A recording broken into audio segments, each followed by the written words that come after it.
믿음의 고백 함께 선포하겠습니다. 나는 천지를 지으신 여호와께 복을 받는 자입니다. 아멘.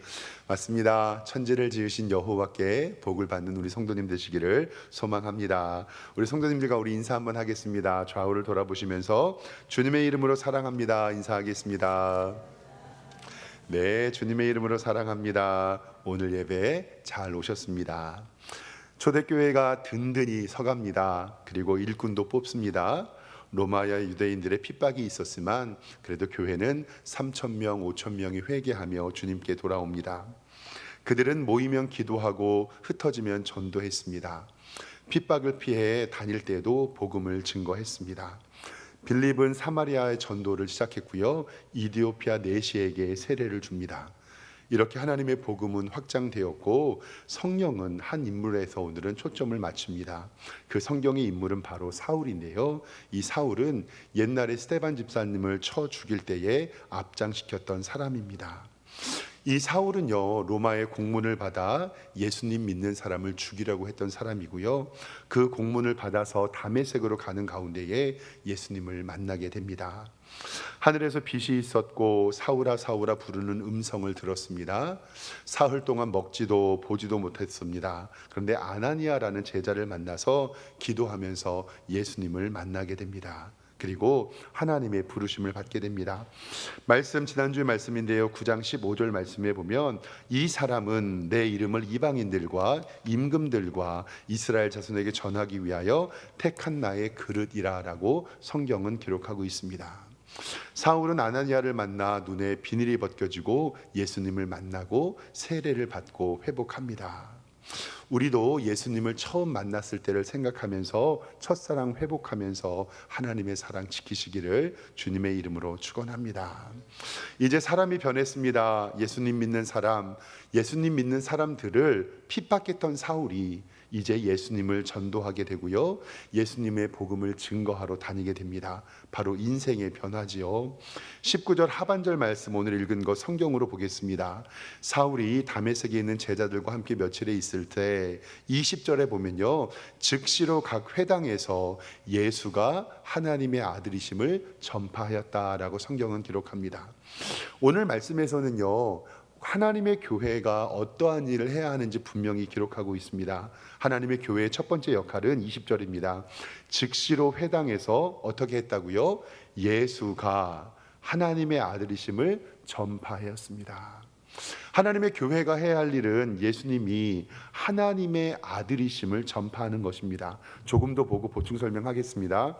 21절 말씀에 보면 듣는 사람이 다 놀라 말하되 이 사람이 예루살렘에서 이 이름을 부르던 사람을 멸하던 자가 아니냐, 여기에 온 것도 그들을 결박하여 대제사장에게 끌고 가고자 함이 아니냐라고 하면서 바뀐 사울에 대하여 깜짝 놀랍니다. 그리고 여기에서 교회의 사명 두 번째가 나오는데요. 22절 말씀 다시 한번 보겠습니다. 성경에 보면 사울은 힘을 더 얻어 예수를 뭐라고 했지요? 그리스도라고 증언했습니다. 다메섹에 사는 유대인들이 당혹해합니다. 여기에서 이 사울이 전한 것은 두 가지인데요. 첫 번째로는 예수가 하나님의 아들인 것과 그리고 두 번째로는 예수를 그리스도라고 증언했던 것입니다. 여기서의 교회의 사명이 나옵니다. 교회의 존재의 목적이라고도 하는데요. 첫 번째로는 예수님께서 하나님의 아들이심을 전파하는 것과 두 번째로는 예수를 그리스도라고 전파하는 것이 바로 하나님의 교회의 사명입니다. 이것은 마태복음 16장에 나오는 베드로의 신앙의 고백과 연결됩니다. 예수님께서 제자들에게 물어보십니다. 얘들아, 세상 사람들이 나를 뭐라고 하니? 더러는 세례 요한, 엘리야, 선지자 중에 한 명이라고 합니다. 그러면 너희들은 나를 뭐라고 하니? 라고 물어봤을 때에 이 베드로가 이렇게 얘기합니다. 주는 그리스도시요 살아계신 하나님의 아들입니다. 주는 그리스도시고 살아계신 하나님의 아들입니다. 내가 이 반석 위에 교회를 세우겠다 하신 것은 그 반석은 바로 주는 그리스도시고 살아계신 하나님의 아들입니다라는 신앙 고백 위에 하나님의 교회를 세우셨고 그에게 천국 열쇠를 주시게 됩니다. 사랑하는 성도 여러분, 이 사울이 나아가서 선포한 것, 예수가 하나님의 아들이신 것과 예수를 그리스도라고 증언했던 것이 바로 우리 석샘교회의 신앙의 고백이고, 석샘교회가 든든히 지켜야 할 기둥이라는 것을 꼭 기억하시기를 바랍니다. 예수님 말고 하나님의 아들이 어디 있겠습니까?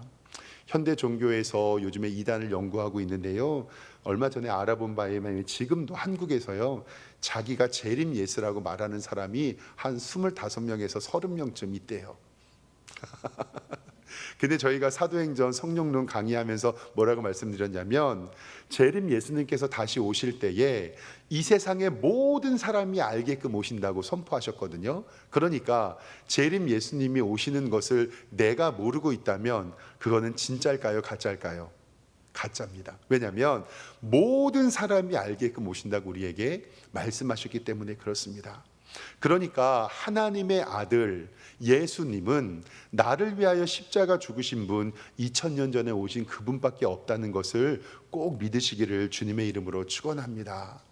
그리고 초대교회에는 예수를 그리스도라고 가르쳤습니다. 그리스도라고 하는 것은 기름 부음을 받은 자라는 이름의 뜻인 것을 이제 우리 성도님들은 잘 알고 계실 겁니다. 왕이시고 선지자이시고 제사장인 그 이름, 하나님의 왕이시고 선지자이며 제사장이었던 이 예수 그리스도의 이름이 바로 이 사울이 전파했던 이름이라는 사실입니다. 우리도 교회의 역사를 통해서 예수가 하나님의 아들이신 것과 예수를 그리스도라고 전파하는 일에 최선을 다하는 우리가 되기를 주님의 이름으로 축원합니다. 이제 상황이 조금 역전되었습니다. 사울이 예수님을 전하였고, 그리고 예수님을 믿는 사람들을 잡아서 죽였는데, 이제는 유대인들이, 옛날에 바리새파 사람들이 이 사울을 잡으려고 다닙니다. 오늘 23절 말씀에 보니까요, 여러 날이 지나매 유대인들이 사울을 죽이려고 공모합니다. 24절에 그 계교가 사울에게 알려지고 그들이 그를 죽이려고 밤낮으로 성문을 지킵니다. 근데 벌써 25절에 보면요, 그의 제자들이라고 있으면서 사울이 예수님을 만난 지 얼마 안 됐는데 사울의 제자들이 있었다는 것을 성경은 이야기하고 있습니다. 그의 제자들이 밤에 사울을 광주리에 담아 성벽에서 달아 내리면서 그를 도망하게 하고 있습니다. 옛날에는 예수님 믿는 사람을 잡아 때려잡던 사울이 이제는 도망자 신세가 되었습니다. 복음을 핍박하던 사람이 복음 때문에 핍박을 받는 사람이 되었고, 이제 사울은 갈 곳이 없으니 예루살렘으로 돌아가서 사도들을 만나게 됩니다. 근데 문제가 생깁니다. 지난주에 말씀드렸던 것처럼 사울이 이방인의 사도로 불려서 쓰임받을 수밖에 없었던 이유가 오늘 성경에 정확하게 기록이 됩니다. 오늘 26절 말씀에 함께 성경 보겠습니다. 26절에 사울이 예루살렘으로 가서 제자들과 사귀고자 하나 다 두려워서 그가 제자됨을 믿지 아니하였다라고 성경은 이야기합니다. 당연한 일이죠. 예루살렘 교회에 갔습니다. 근데 그곳에 있는 예루살렘 교회를 지키고 있는 사도뿐만이 아니라 성도님들이 사울을 바라보는 순간 어땠을까요? 예수님 믿는 내 아버지를 죽였고, 예수님 믿는 내 어머니를 죽였고, 예수님 믿는 내 형제와 자매를 죽였던 사울이 어느 날 예수님 믿었다고 얼굴에 평안한 얼굴을 와서 교회의 사도들을 만나고 왔습니다. 무서웠을까요? 안 무서웠을까요? 당연히 무섭죠. 그러니까 사람들이 그것을 피하게 됩니다. 이제 제가 전에 섬겼던 얘기를, 교회를 자꾸 얘기를 해서 죄송한데 제가 있었던 일이고 예를 드는 거니까 그냥 이해해 주시기를 바랍니다. 제가 전에 섬겼던 교회에서 좀 작은 소동이 일어났었습니다. 뭐냐면 홈페이지에 이제 교회마다 자유 게시판이라고 글을 쓰는 난이 있잖아요. 거기에 어떤 사람이 글을 썼어요. 뭐라고 글을 썼냐면, 우리 교회에 폭력 목사가 있다고. 우리 교회에 폭력 목사가 있는데 그 사람은 내가 학교 다닐 때 그 사람한테 얻어 터지고 돈도 뺏기고, 그럼 학교 다닐 때 그 사람을 만나는 게 제일 두려웠다. 그렇게 해서 아주 자세하게 학교 폭력의 내용을 그 홈페이지에다가 게시판에다 쓴 거예요. 근데 홈페이지를 점검하다가 그 글을 발견했어요. 근데 그냥 그 교회 측에서 그 글을 지우면 되겠지라고 하지만 그 글을 지우게 되면 어떻게 되냐면요, 글을 덧습니다. 그리고 요즘에는 인터넷 지도나 커뮤니티에 글 쓰는 것이 잘 돼 있어서 글을 계속 쓰게 되니까 그것에 대하여서 이제 목사님들이 모여서 회의를 했죠. 먼저 모든 목사님들을 부른 것이 아니고 조금 이제 선배들 목사님들이 모여서 회의를 했습니다. 왜냐하면 그 교회에 폭력 목사가 있다고 하니까 저도 그 후보 중에 한 명일 수 있잖아요. 제가 살아온 길을 한번 되돌아보았습니다. 내가 때린 사람은 없나. 그래도 감사하게 저는 아니었습니다. 아직 들키지는 않았습니다. 그래서 저도 제 설교를 유튜브로 올리는 게 늘 두렵습니다. 목사님들 몇 명, 선배 목사님들이 모여갖고 의논을 합니다. 이게 글이 너무 자세하고 그리고 폭력 목사가 있다라는데, 근데 검색할 때마다 조회수가 계속 올라가는 거예요. 한 10개 되더니만 30개, 50개. 우선 지우자라는 말과 아니다, 지금 지우면 글을 더 쓴다. 새벽에 올리면 어떻게 할 거냐, 이거 어떻게 할까 하다가 어떤 한 젊은 목사님, 이제 목사 안수받은 지 얼마 안 된 목사님께서 저희 모임에 왔어요. 그러면서 하시는 말씀이 목사님 접니다 그러는 거예요. 접니다. 근데 그 목사님은 그 교회 유년주일학교, 그 교회 중고등부, 그 교회 청년부 출신이거든요.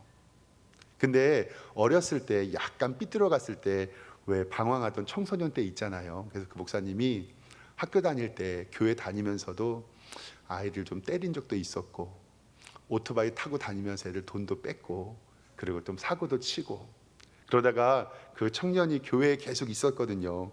그러다가 은혜를 받아가지고요, 하나님 앞에 회개하고 경찰이 되려고 준비하다가 하나님 앞에 은혜를 받아가지고 신학교를 가고 그리고 목사 안수를 받게 된 거예요.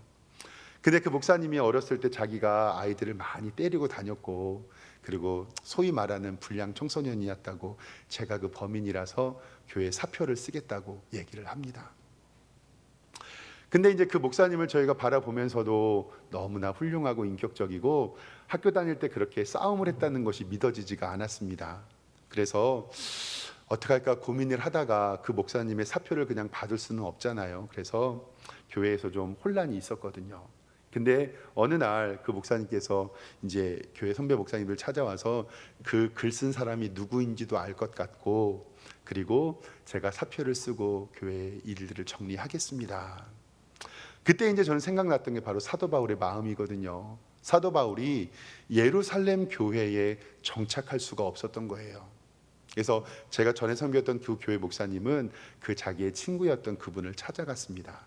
근데 그 사람이 맞아요. 학교 다닐 때 그 사람의 돈을 뺏고 때리고 그리고 오토바이 타고 다니면서 막 발로 밀고 그랬대요.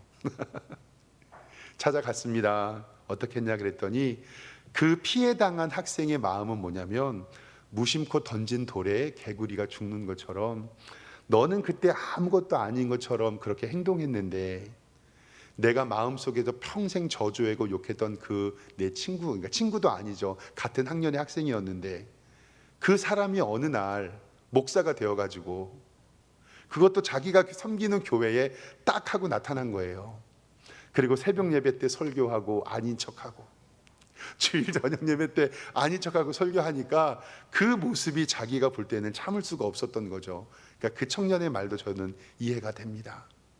그때 그 목사님께서 그 자리에서 무릎을 꿇으셨어요. 내가 죽을 죄를 졌다. 내 목회의 인생은 너에게 달려 있으니 네가 목사를 그만하라 하면 목사의 직을 그만할 거고, 그리고 내가 죽을 죄를 졌다. 네 마음대로 결정을 해라. 제가 바라봐도 그 목사님의 회개와 잘못한 것을 구하는 마음이 너무나도 귀했고, 그리고 감사하게도 이 목사님이 그렇게 불량은 아니었던 것 같아요. 그래서 감사하게 그 용서를 받아 주었고, 그 목사님은 교회에서 잘 사역을 할 수 있게 되었어요. 그때마다 그 목사님은 제게 그래요.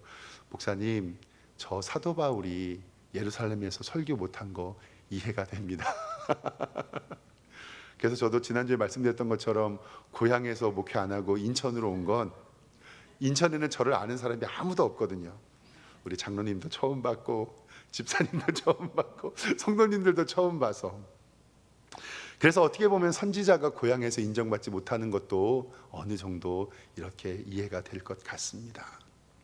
제가 자꾸 이런 말씀을 드리는 게 뭐냐면요, 이 사도 바울이요, 이 사울이 자기가 그때는 그렇게 유대인으로서 예수님 믿는 사람을 죽이고 다닌 것을 잘했을 거라고 생각을 했잖아요. 그런데 예수님 믿고 난 다음에 나는 죄인 중에 죄인이고 괴수 중에 괴수고 나는 죽어 마땅한 사람이라고 하나님 앞에 고백했습니다. 그런데 이 사울은 예루살렘에서 지은 죄가 너무 많이 있었기 때문에 예루살렘 교회에서 사역을 하지 못하고 이제 이방인의 사도로 떠나게 되었습니다. 그런데 이때 이 사도 바울, 즉 사울의 손을 잡아준 사람이 있는데 바로 그 사람이 성경에 나오는 바나바입니다. 바나바. 오늘 27절 말씀 좀 성경을 보겠습니다. 27절 말씀을 보면요, 바나바가 데리고 사도들에게 갑니다.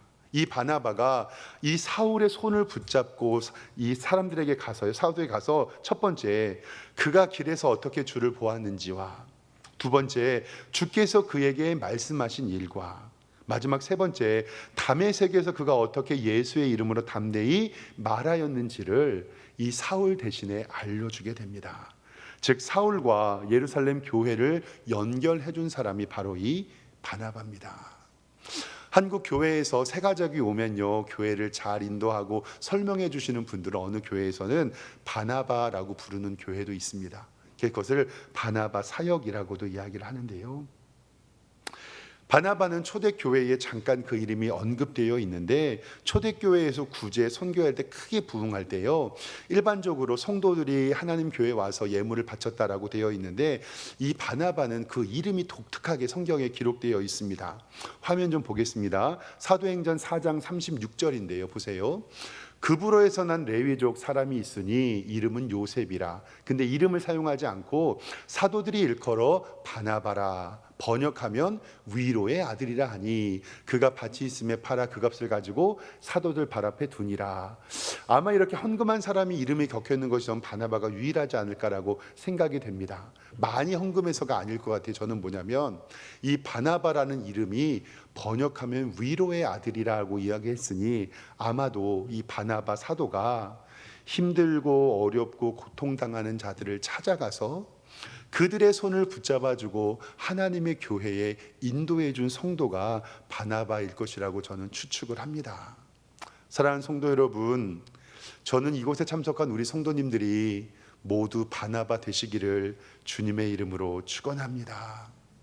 세상 사람들이 교회에 왔을 때 힘들고 어렵고 다가가지 못할 때 그 손 붙잡고 나아가서 하나님의 교회에 은혜를 받을 수 있도록, 그리고 자신을 죽였던 살인자라고 소리치는 사람들에게 내가 보증해 줄 테니 이 사람을 통해 예수 그리스도를 영접해라라고 권면해 주시기를 부탁합니다.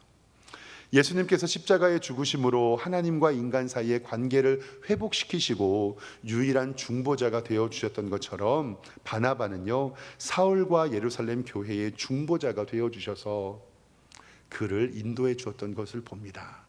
우리 교회도 바나바가 필요합니다. 우리 교회 모든 성도님들이 이 바나바 사역에 동참해 주시기를 소망합니다.